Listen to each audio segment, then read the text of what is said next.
Nah, saat ini perkawis niki, ada banyak yang mengatakan bahwa Gibran Rakabuming Raka itu dia bisa mengolah hinaan menjadi sebuah kekuatan. Bahkan tidak jarang yang mengait-ngaitkannya dengan sosok Satrio Piningit lah dan seterusnya gitu. Ya. Memang benar Gibran itu Satrio Piningit. Satrio Piningit itu ada syaratnya secara rasional ya. Karena urusan negara, urusan bangsa dan kemanusiaan. Satu, orang itu harus cerdas dan sehat, itu penting ya. Cerdas dan sehat. Sehatnya saya lihat dia kurang. Akhir-akhir ini saya baca viral pada waktu dia pergi ke Singapura itu, konon katanya menurut viral itu, di viral disebarkan itu kan kalau dia nggak punya data kan nggak berani. Katanya sekolah, ternyata di sana itu berobat untuk stabilisir jiwanya karena konsumsi apa tertentu. Yang kedua, kalau Satrio Piningit itu akan menangani suatu negara yang namanya Indonesia, beribu pulau, beratus-ratus suku, bahasa dan bahasa ya, itu harusnya harus cerdas. Pengalaman politiknya harus kuat. Dia pengalaman politik tidak ada sama sekali. Belum teruji ya? Belum teruji pengalaman politiknya. Yang ketiga, ini dia tahu enggak masalah masa depan bangsa ini yang dibutuhkan. Karena penting. Karena kita masuk ke abad ke-3 tahun 3000, itu pola pikir manusia sudah lain. Sudah tidak seperti paradigma yang lama. Masuk dalam satu paradigma yang baru, sehingga pemimpin nanti itu harus bagaimana jiwanya, wataknya, kebijaksanaannya, dan karakternya. Dan itu semua sebenarnya sudah ditinggali oleh leluhur dalam bentuk pagelaran wayang kulit yang namanya Mahabharata. Nggak apa-apa ini dikutip Mas Gibran, boleh untuk ilmu, nek iso ya.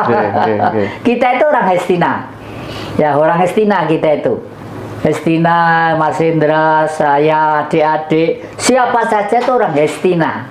Artinya dalam pagelaran wayang Purwo, Ratu Ngastina berbudi bawa laksana, kadang satus kang samiyantono denugung sakarsaniro.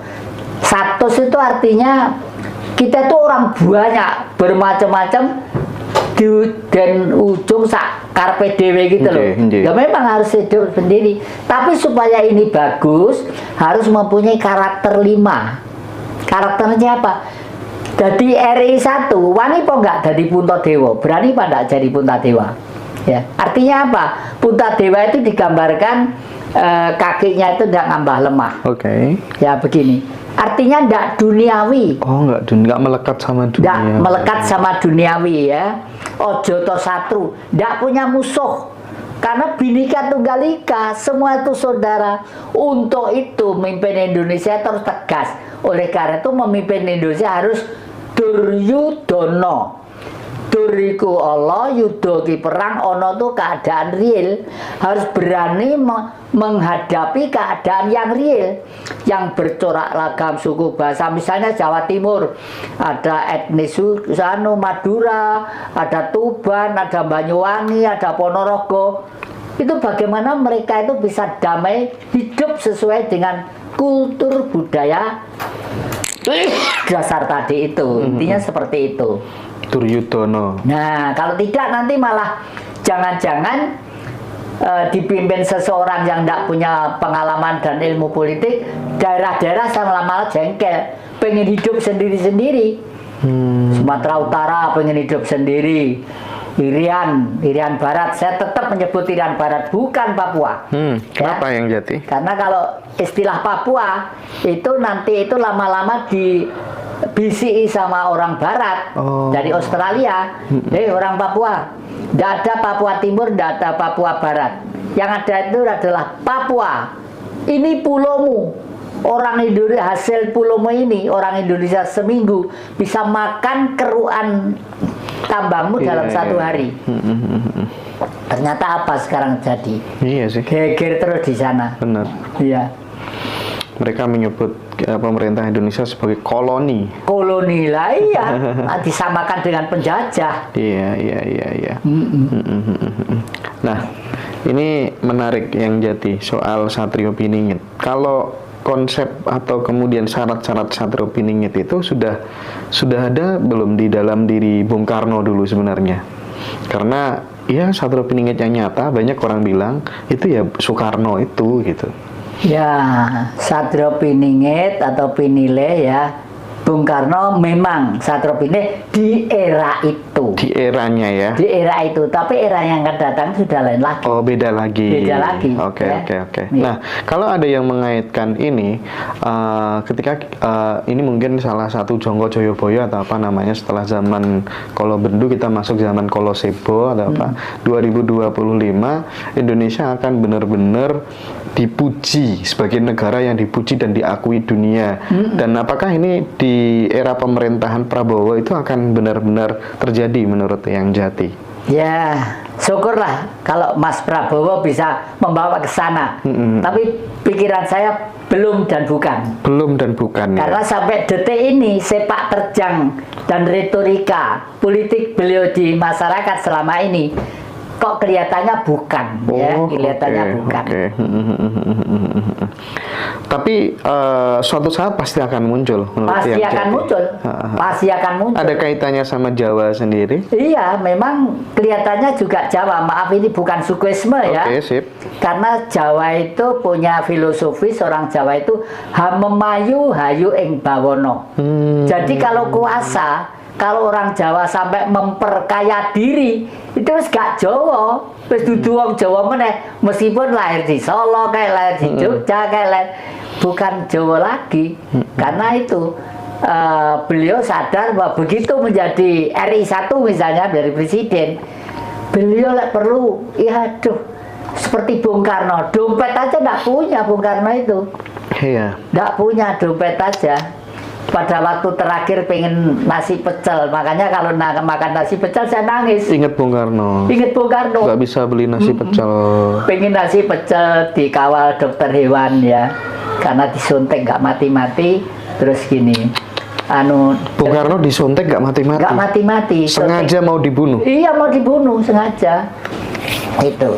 Terus mbok saya tuh pengen nasi pecel, mbok pinjem duitnya 1.000 aja. Nggak ada, tinggal 1.000 untuk pasien yang lain. Coba. Pemimpin proklamator disegani dunia, dihina. Dan itu memang termasuk konsekuensi logis dari seorang tokoh. Tidak ada seorang nabi yang tidak terkuyo-kuyo dan menderita. Saddam Hussein yang memperjuangkan Irak pada waktu itu sehingga menjadi wibawa, sampai dibuang di joglangan di joglangan gitu, makan di situ, tidur di situ, berak di situ. Coba pemimpin besar gitu loh, menderita itu. Iya. Ya, seperti Bung Karno mungkin kan ada perspektif yang mengatakan bahwa Bung Karno itu hasil reinkarnasi tokoh sebelumnya. Nah, bisa jadi tokoh yang nanti akan muncul dan kemudian mengantarkan Indonesia menjadi kapten kesebelasan dunia misalnya, diakui oleh dunia, itu apakah kemudian bisa jadi juga reinkarnasi daripada Soekarno itu sendiri? Saya katakan mungkin beberapa roh leluhur bisa juga dalam satu tubuh, bisa juga dalam satu tubuh, karena kalau sudah berbentuk sukma itu bukan material, meskipun masih material tapi sudah lembut kan, halus, berbentuk cahaya kan. Nah itu bisa, satu orang itu bisa juga, misalnya lagi mengadakan perang, mungkin kemasukan Gajah Mada kayak Prabu Brawijaya kayak ini kayak gitu ya. Bisa jadi. Tapi kalau kejayaan Indonesia kemudian di tangan pemerintahan Pak Prabowo ini, yang jadi belum melihat tanda-tandanya. Belum melihat tanda-tanda itu. Oke. Iya Kak, halo. Iya. Enggak extend. Cekot ya. Oke, sip. Iya, mohon maaf yang Jati, kita lanjutkan lagi. Jadi gini, yang Jati, terkait dengan apa tuh namanya pemerintahan ini kan ya, yang Jati kan sebentar lagi kalau nggak salah akan ada perkumpulan atau rapat bersama dengan raja-raja. Nah itu tuh kapan dan apa yang akan dibahas ya?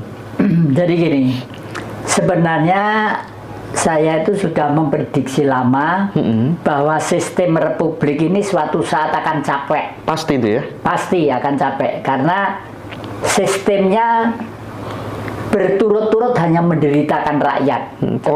Korupsi besar-besaran tuh ya? Korupsi besar-besaran. Coba kalau dipikir setiap 5 tahun sekali kita ngadakan coblosan untuk memilih wakil-wakil rakyat yang ada di Senayan dan di Merdeka Utara. Apa hasilnya? Pemilu berkali-kali loh, kok politiknya saya tidak jelas, ekonominya saya terpuruk, kebudayaannya semakin hancur. Berarti kan keliru. Nah, lalu pada waktu tahun 2008 di Mojokerto, di situ saya mengundang raja-raja Nusantara, tamunya dari Thailand, dari Brunei, dari Johor, dari Anwada itu datang kirap. Kenapa saya taruh di Trowulan? Itu tempat bumi Mojopahit, ya, tempat bumi Mojopahit. Karena begitu Republik nanti itu sudah capek, tidak mampu mengatasi, kerajaan raja-raja itu siap untuk mempertahankan keutuhan NKRI. Bahasanya mempertahankan keutuhan NKRI. Oleh karena itu dari sini saya membuat sistem, ya, ini Republik Indonesia dipimpin oleh Joko Widodo, ini Republik Pancasila. Ini kata-kata ini yang membuat Mbak Astrid ini, ya, Republik Pancasila. Re itu kembali, publik itu rakyat, kembali ke rakyat.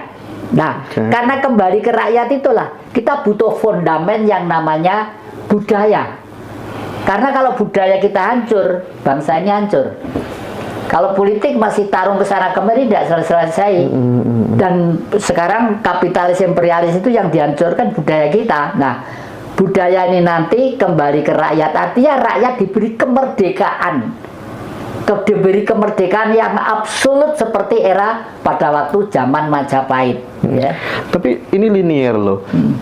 NGO Transparansi Internasional juga memberikan data bahwa negara yang paling tidak korup itu mayoritas memang dia pemerintahannya bukan demokrasi seperti ini, tapi memang monarki, memang kerajaan gitu. Betul. Artinya dengan sistem kerajaan seperti layaknya kita zaman dahulu begitu, kemungkinan terburuk nih misalnya yang jadi koruptor itu adalah raja gitu, cuman raja aja yang korup. Sekarang enggak.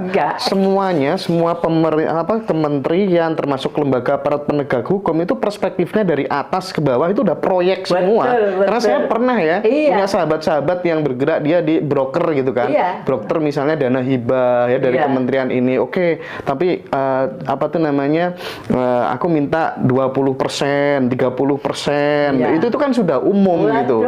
Berlomba-lomba jadi koruptor semua kalau sistemnya seperti ini. Saya malu jadi anggota DPR lalu pulang itu ya gara-gara macam-macam gitu itu. Iya.